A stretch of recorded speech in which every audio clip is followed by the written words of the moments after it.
Hey everybody, Ryan McCaffrey here at Sledgehammer Games. We're here with IGN First, all month long covering Call of Duty Advanced Warfare.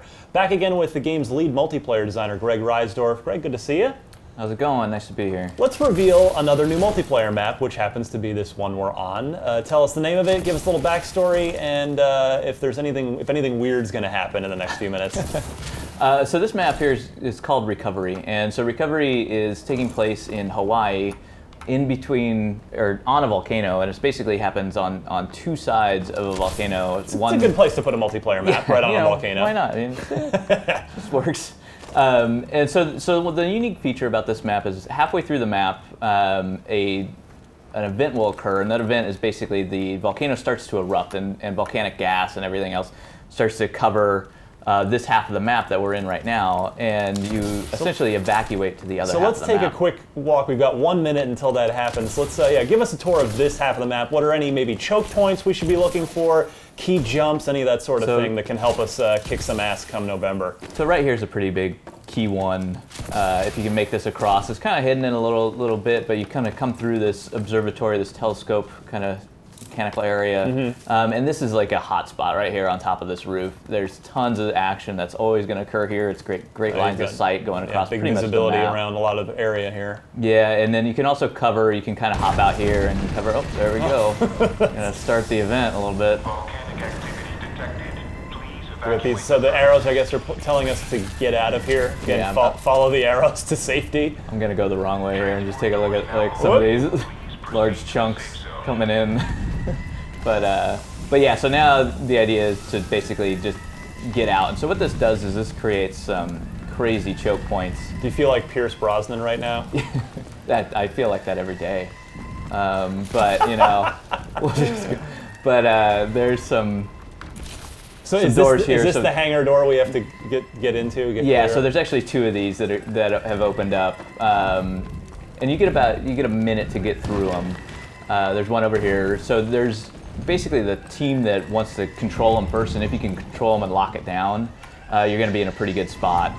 But then as you go and you move through the map, you're going to start spawning on this edge of the map, on this side of the map, and so you can brief people for a little while at the door as they're trying to make their escape. You can, like sliding under the door at the last minute is always fun to do. And yeah, you can pretty much defend it and really hold down this area, especially any kind of sentry guns you get over here, remote turrets, just holding those areas down.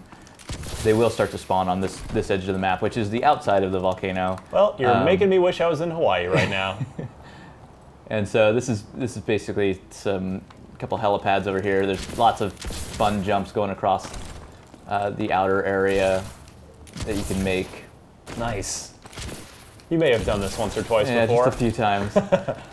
It seems like the map changes a bit from mid-match from after the event happens, from a little bit more contained, narrower corridors to this seems to much more wide open. It is. The first side of the map is very compact and tight and really fast gameplay, and then once you get out to this outer section of the second half of the map, it turns into much more open gameplay, and it favors longer range. You're going to want an AR, especially in this area, at least an AR. You can also utilize the ground play, running around down here on the ground in and outs. Most people are jumping up on top. They're gonna stay up above. People like to be up high.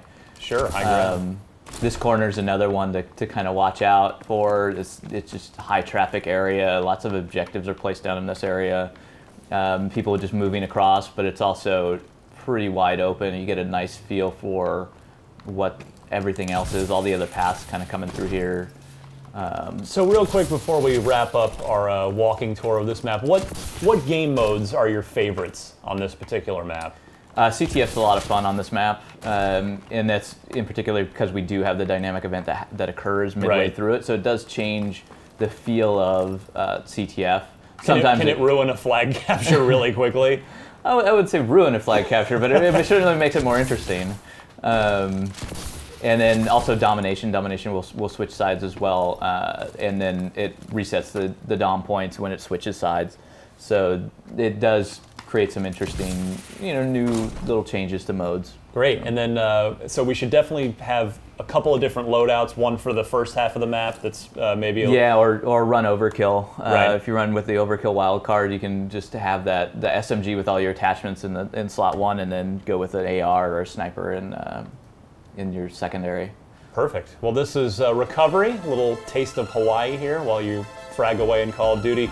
For more on all things Call of Duty, keep it tuned all month long here on IGN First.